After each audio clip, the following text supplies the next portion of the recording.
My husband left us for his mistress, but my 11-year-old son changed our destiny.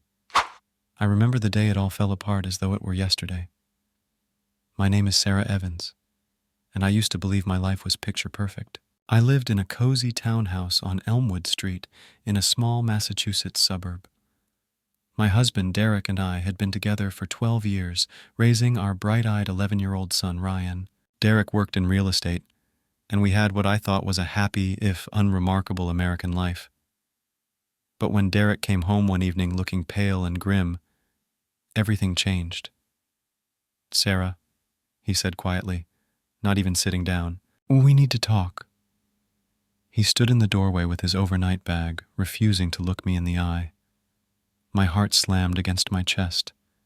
There was something in his posture that warned me this was not a simple disagreement or momentary lapse in judgment. This was final. "What's going on? You look awful," I managed, swallowing the sudden dryness in my throat. Derek pressed his lips together. "I'm leaving," he blurted out. "I'm sorry, Sarah. I know this hurts, but Jessica and we can't hide it anymore." My mind went blank.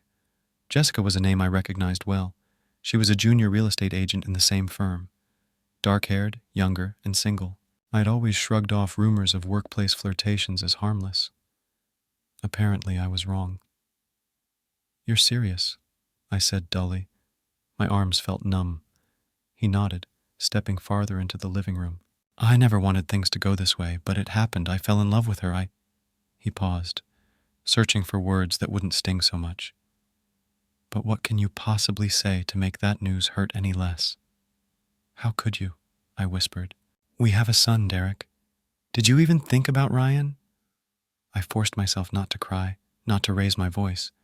Ryan was in the other room. Even though it was 8 at night, it was still bright enough outside to see kids riding their bikes along the sidewalk.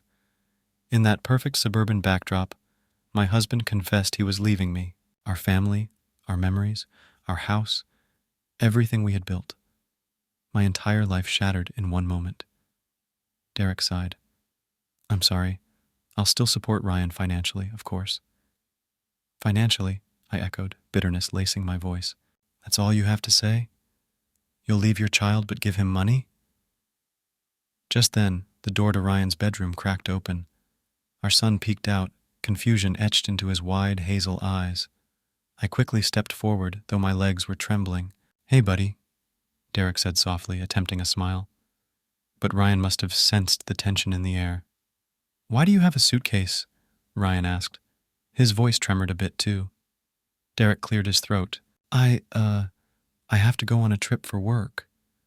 At that point, I could have screamed that it was more than a trip. But my motherly instinct told me to protect Ryan from the raw truth, at least for that night. So I just nodded, tears brimming in my eyes. Ryan looked at me, then at his father, and must have read the heartbreak on both our faces. "Okay," he said softly, stepping back into his room, quietly shutting the door. The rest of that evening was a haze. Derek left. I sat alone on the living room couch, staring at the blank TV screen. Part of me wanted to chase him down the street and hurl accusations. Another part wanted to bury my head in my hands and ask why I wasn't enough, but neither of those impulses would fix what happened. Ryan came back out moments later, tear streaks on his cheeks. He sat down beside me, nestled under my arm without saying a word. I knew then that we only had each other. Even if Derek came back to be a part of Ryan's life, it wouldn't be as a faithful husband or the daily presence Ryan was used to. Our old life was gone. Eventually, I tucked Ryan into bed, forcing myself to gather enough composure to answer his trembling questions. He deserved honesty, but I sugarcoated the worst details. That night, I didn't sleep. My mind raced with guilt, anger, and heartbreak. In the morning, life went on. I emailed Ryan's teacher explaining that our family was having some issues and Ryan might not be himself for a while. I brewed coffee, only to toss it down the drain, my stomach too queasy to drink. When I stepped outside, the golden sunrise of a typical American morning greeted me as though nothing had changed.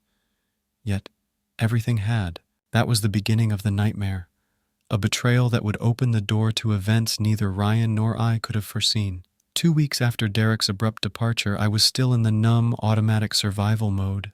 My days were spent juggling my job at a local accounting office with picking up Ryan from school and trying to maintain the semblance of normalcy. Nights were filled with anxious thoughts about bills and groceries and how to explain to Ryan why his father was nowhere to be found.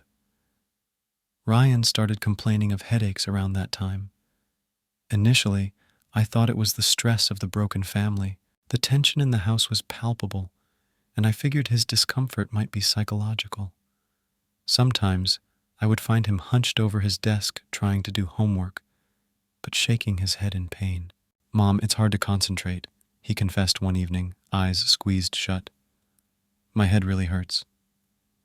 I made an appointment with his pediatrician, half expecting the doctor to confirm a tension headache or possible migraines. We were referred to a specialist when his headaches got worse, and he began vomiting in the mornings. Then, in a stark white exam room at Boston Children's Hospital, our world collapsed yet again. An MRI revealed a mass in Ryan's brain. "I'm afraid the findings are consistent with a malignant tumor," said Dr. Goldstein, a somber look in his eyes. "We need to run more tests to confirm the specific type and stage, but we should prepare for treatment quickly." I could hardly breathe. The faint hum of overhead fluorescent lights filled my ears, and I felt a wave of nausea wash over me. "Cancer," I repeated, my lips trembling. "He's only 11. "Doctor," Goldstein spoke softly, explaining possible treatment plans, mentioning surgery, chemotherapy, or radiation. The words rattled in my skull. I held Ryan's hand, trying to stay strong, but tears betrayed me. Ryan, for his part, looked petrified. "Mom," he whispered, "am I going to die?" I squeezed his hand. "No," I choked out firmly, blinking hard to keep my tears at bay. "We're going to do everything to make sure you get through this." Overnight, we were thrust into a world of hospital forms, insurance queries, and terrifying possibilities. My heartbreak over Derek's betrayal was overshadowed by a more urgent crisis. I might lose my son if we didn't act quickly. In the middle of the chaos, I realized I needed to let Derek know. He was Ryan's father, after all, no matter how deeply he had hurt us. So, I dialed Derek's number late one evening while Ryan slept. After 3 rings, he picked up. There was background noise, music, and possibly people talking. My stomach twisted in anger and despair. "Sarah?" His tone was guarded. "We have a problem," I began, voice trembling despite my best efforts. "Ryan is sick, Derek. He has cancer." Silence hung on the line. Finally, he spoke. "What do you mean, cancer? That's impossible. He was fine 2 weeks ago." "Things can change fast," I snapped, tears burning my cheeks. "They say he needs treatment right away. I don't know what's going to happen." I'll help," Derek said, sounding genuinely stunned. "Of course I will. Whatever you need." I wanted to scream, "I need you to not have walked out on us for a younger woman." But I didn't. Instead, I nodded, even though he couldn't see me. "Just be there for Ryan, okay? Call him. Come by the hospital. He needs you." We ended the call awkwardly. I wondered if Jessica was listening in the background, a smug expression on her face, or if Derek would keep his word. I didn't have the energy to dwell on it. My entire focus turned to Ryan and the terrifying fight ahead. We transferred Ryan's treatment to a specialized pediatric oncology ward in Boston, where I prepared for the long haul. On that first day, I met the man who would soon become one of the few beacons of hope in my life, Dr. Christopher Bennett. Dr. Bennett was a tall, soft-spoken pediatric oncologist in his early 40s. He had kind green eyes and a calm, reassuring presence. When he introduced himself, he offered a gentle handshake. "Hi, Sarah," he said, addressing me by my first name as though we were longtime friends. "I'm Dr. Bennett, and I'll be part of the team taking care of Ryan." Something about his voice steadied me. While the other doctors I encountered were efficient and professional, Dr. Bennett went the extra step to look me in the eye, to speak to me with empathy rather than clinical detachment. He kneeled by Ryan's bed and spoke softly to him. "Ryan, I hear you're quite the baseball fan," Dr. Bennett said with a small smile. "I played Little League growing up. Maybe once you're feeling better, you can show me a few pointers." Ryan perked up just a bit. Really? He asked, the faintest hint of excitement in his voice. I play shortstop. Or, I did. You'll get back there, Dr. Bennett replied, unwavering optimism in his tone. It was a brief encounter, but it gave me a glimmer of comfort on a day I otherwise spent filling out forms, meeting nurses, and learning about the high-dose chemotherapy plan. The hours dragged, and by the evening, I was mentally and emotionally spent. That night, I didn't leave the hospital. Instead, I curled up in the small recliner by Ryan's bed. Nurses came in periodically, hooking him up to IV fluids and monitoring his vitals. Around midnight, I stepped into the corridor for a break, only to find Dr. Bennett leaning against the wall, jotting down notes on a patient chart. He looked up and gave me a weary but warm smile. How are you holding up? I shrugged, the weight of the day pressing on me.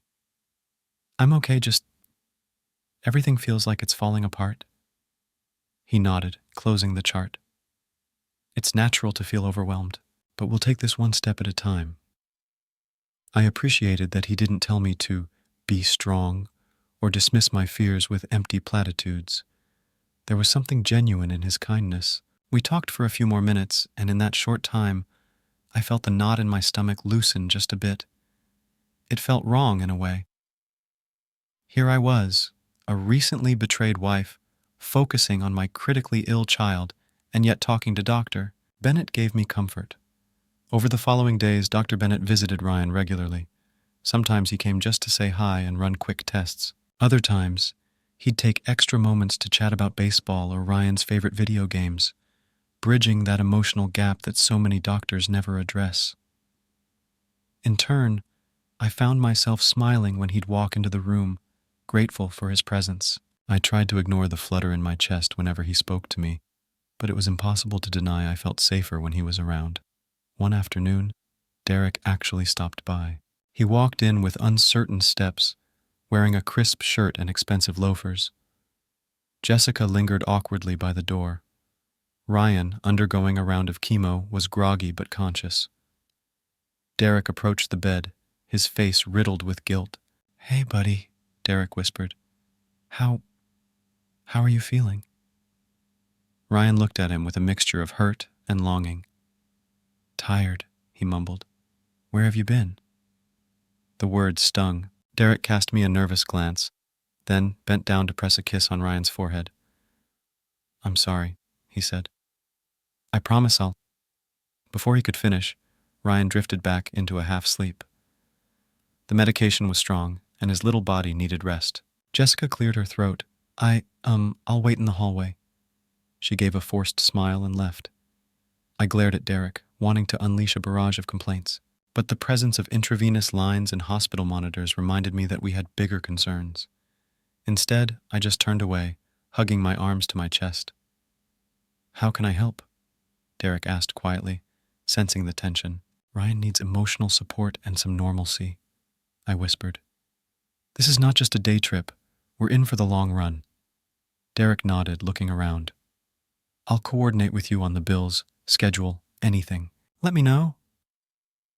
It was an awkward conversation, overshadowed by heartbreak and anger, but I tried to remain civil for Ryan's sake.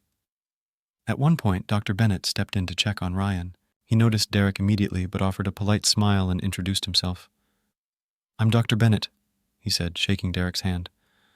I'm one of the physicians taking care of your son. Derek nodded stiffly. Thanks, Doc. His eyes flickered to me, noticing how I seemed more at ease with Dr. Bennett. A flicker of something, jealousy, regret, crossed Derek's face, but he didn't comment on it. The visit ended soon after that, with Derek promising to come by again. Whether that promise would hold, I wasn't sure.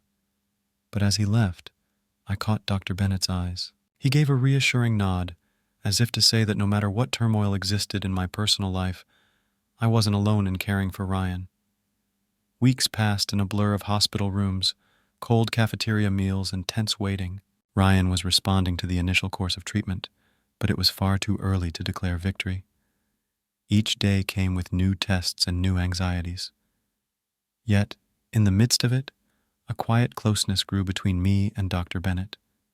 We talked more. Sometimes it was about Ryan's condition, but other times about silly little topics, like his favorite pizza place or how I once tried to drive cross-country in college. It was impossible not to notice the way my pulse quickened when he lingered in the room. He made me feel safe, as though some part of my life was still stable and positive. One evening, I was in the break room sipping stale coffee when he joined me. We chatted about the day, about how Ryan's white blood cell counts were slightly improving. Then Dr. Bennett grew quiet for a moment. "Sarah," he began softly, "I know this is probably the worst possible timing, but I can't ignore how I feel when I'm around you." I looked up, startled. My heart thundered. "Dr. Bennett, call me Christopher," he interjected with a gentle smile. "I just want you to know that if at any point you need someone to lean on or just talk to, even outside of this hospital, I'm here." I felt the weight of everything pressing on me. Derek's betrayal, Ryan's illness, my uncertain future, and here was a man who reminded me that not everyone walked away in times of crisis. "Thank you, Christopher," I managed, my voice trembling with emotion. "You have no idea how much that means."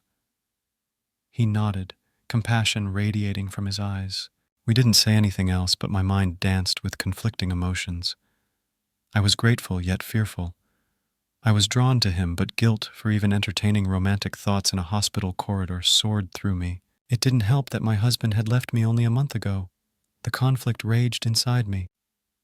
Then Derek showed up again, unannounced, a few days later. This time, he didn't come alone. Jessica accompanied him, and her presence immediately set me on edge. They walked into Ryan's room, catching me as I was adjusting Ryan's blanket. Derek cleared his throat. "How's Ryan today?" I avoided looking at Jessica. "Better, I think. The doctors say his blood counts are stabilizing." Jessica nodded, her posture stiff. "We just wanted to check on him. Derek's been worried." I clenched my jaw but said nothing. Ryan was awake, wearing a surgical mask to protect against infection. He glanced at them, blinking tiredly. "Hey, Dad," he rasped. "Are you staying?" Derek looked at Jessica, then back at Ryan. "Not tonight, buddy, but maybe tomorrow if that's okay with your mom." My frustration flared. "Of course it's okay," I snapped. "He's your son." Jessica's eyes narrowed slightly. Derek tried to diffuse the tension. "We just want to do what's best for Ryan," he said softly. The tension soared when Dr. Bennett walked in with a nurse to check on Ryan's IV. He glanced at Derek and Jessica, then turned his attention to me and Ryan. "Good afternoon, Ryan," he said, beaming. "Feeling any better than yesterday?" Ryan nodded a little. "Yeah, I think so." Dr. Bennett smiled and jotted down some notes. Then he offered me a reassuring look. "I'll be back in a couple of hours to see how he's doing." "Thanks, doctor," I replied, trying to appear calm. A brief, awkward moment ensued as Derek stared at Dr. Bennett, then turned to me with a questioning frown. Jessica shifted uncomfortably. When Dr. Bennett left, Derek couldn't hold back. "He seems friendly," he commented, voice dripping with something close to jealousy. I bristled, struggling to keep my composure. "He's an excellent doctor and a good person," I replied, focusing on Ryan, who was drifting back to sleep. "And he cares about Ryan. That's all that matters." Jessica snorted softly, and Derek gave her a reproachful glance. Clearly their presence was creating an emotional minefield in Ryan's hospital room. Wanting to avoid a confrontation, I stepped out into the hallway. Derek followed me, leaving Jessica standing awkwardly by the bed. "Sarah," Derek began once we were alone, "what's going on with you and that doctor?" My mouth fell open. "Excuse me?" He lowered his voice. I see the way you look at each other. It seems like there's something there." My stomach churned with anger. "Are you serious?" I hissed. "You're the one who cheated on me and abandoned our family. Now, you have the nerve to question my interactions with a man who's helped save our son's life?" Derek's eyes flashed with guilt. "I'm not accusing you of anything. I'm just worried." "Worried about what?" My tone was laced with disbelief, worried that I might move on. Find happiness with someone who actually cares about me and Ryan? Because guess what, Derek? You forfeited the right to worry about that the moment you walked out that door with your suitcase. He had no response for that. Seconds later, Jessica poked her head into the hallway, wearing a troubled expression. Derek, maybe we should go, she muttered. Ryan needs to rest. We glared at each other for another tense moment. Then Derek gave a curt nod and followed Jessica out. I stood there, my heart pounding, trying to rein in the chaos swirling around my life. The confrontation left me shaking with adrenaline and fury, but it also forced me to realize something. I was done letting Derek's choices control me. My focus was on Ryan's recovery and on the glimmer of light that Dr. Bennett's gentle presence offered. In the subsequent weeks, Ryan's medical situation improved step by step. His doctors, led by Dr. Bennett, were cautiously optimistic. Tumor markers showed favorable responses to the chemotherapy, and while he was still frail, every small victory felt like a miracle. I spent most nights sleeping at the hospital, drifting off in the recliner by Ryan's bed. Dr. Bennett would often stop by late after his rounds, offering a warm smile or a gentle update. One evening, Ryan was asleep, and the ward was quiet except for the occasional beeping of machines. I paced the hallway, too restless to sleep, when I saw Dr. Bennett leaning against the counter, reviewing charts. He looked up and motioned for me to join him. Is everything okay? He asked, noticing the tension in my shoulders. I'm just on edge, I admitted, pressing my fingers into my temples. It's been a roller coaster, and I can't help feeling guilty that I'm developing feelings for someone at a time like this. He placed a comforting hand on my shoulder. Sarah, no one can schedule when they fall for someone else. It's not your fault that Derek left, and it's certainly not your fault you found solace in another person's presence. I felt tears threatening to fall. I'm just scared, I whispered, scared of losing Ryan and scared of letting someone in again. Dr. Bennett nodded understandingly. I can't promise everything will be perfect, but I can promise I'll be here, for Ryan and for you. I didn't respond with words. Instead, I let the tears slip, and he gently pulled me into a soft embrace, the quiet hum of the hospital enveloping us. It was the first time I had allowed myself to feel anything resembling tenderness since Derek walked out. Over the next few days, Ryan's condition took a turn for the better. His tumor markers continued to drop, and the doctors scheduled an MRI to confirm the progress. The morning of the MRI, I was a bundle of nerves. Ryan, sensing my anxiety, tried to crack jokes to lighten the mood. Mom, if the MRI machine tries to suck me up like a spaceship, you'll come rescue me, right? I couldn't help but smile. Every time, baby, I promised. Dr. Bennett oversaw the procedure, and I waited in the corridor, my stomach churning. After what felt like an eternity, he emerged with a cautious smile. It looks good, Sarah, he announced. The tumor has shrunk significantly, and there are no immediate signs of metastasis. We still have more treatments ahead, but this is a big win. Relief flooded me, and I fought the urge to throw my arms around him in front of all the staff. Instead, I simply let out a shaky laugh, tears of joy spilling down my cheeks. I rushed into the recovery room where Ryan was sitting up, looking sleepy but content. He smiled as soon as I walked in. Mom, he said, voice thick from sedation. I feel like I'm winning, you know. I kissed his forehead, hugging him gently. You are winning, I whispered. A couple of days later, Derek visited without Jessica. He pulled me aside, away from Ryan's bed, and looked genuinely remorseful. I'm sorry, Sarah, he began quietly, awkwardly shoving his hands in his pockets. I've been a terrible husband and father. I wanted to retort with a nasty remark, but seeing the sincerity in his eyes, I paused. Ryan is the priority right now. That's all that matters. Derek nodded. I still care about him, and, despite everything, I care about you too. I know I messed up. Jessica and I... He hesitated, clearing his throat. Things aren't as perfect as I thought they'd be. I raised an eyebrow, swallowing the anger that threatened to rise. That's none of my business, Derek. he sighed, lowering his gaze. I just want to be part of Ryan's life, and I'm truly sorry for the pain I caused. I studied his face. If Ryan wants you around, I won't stop him, but don't break his heart again. He gave a solemn nod. That was our unspoken truce. I didn't forgive him wholeheartedly, but I allowed him to see Ryan without hostility. Ryan, being the incredible child he was, welcomed his dad back with cautious warmth. Over time, perhaps there could be some semblance of co-parenting. Meanwhile, my bond with Dr. Bennett continued to grow. Though we remained professional in the hospital setting, we had begun sharing small moments outside the ward, grabbing coffee in the cafeteria or sitting in the hospital garden on Dr. Bennett's break.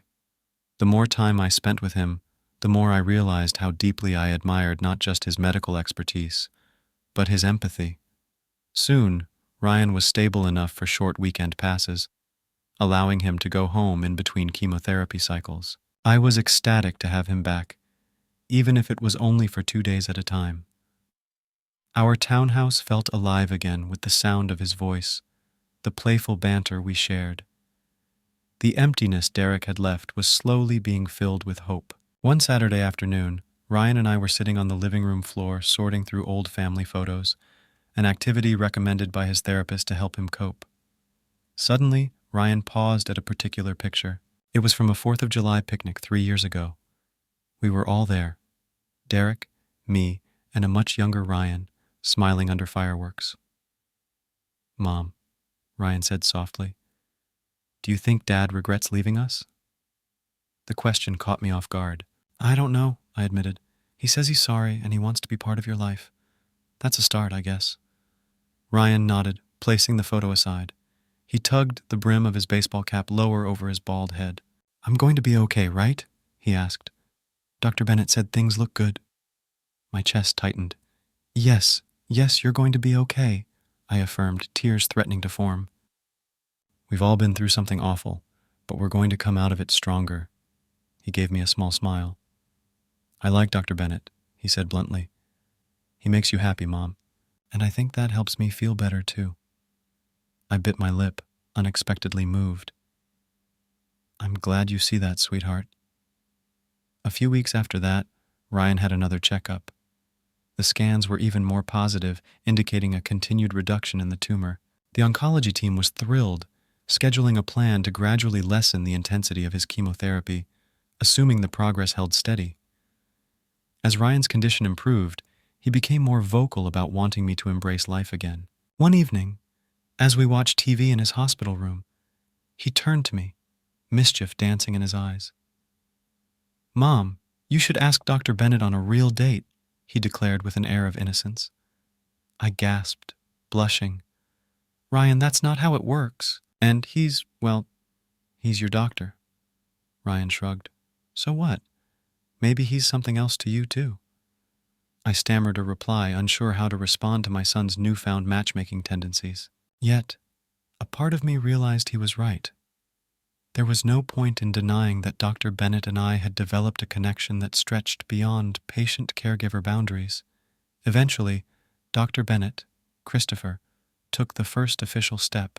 Late one Friday, as we were finalizing discharge plans for Ryan to spend the weekend at home, he caught me in the hallway. "Sarah," he said, glancing around to ensure no colleagues were in earshot. "If you're free tomorrow evening, I'd love to grab dinner, away from the hospital." My heart thumped. "I'd like that," I replied softly. That Saturday, after making sure my sister could stay with Ryan for a few hours, I met Christopher at a small Italian restaurant downtown. Nervous excitement surged through me.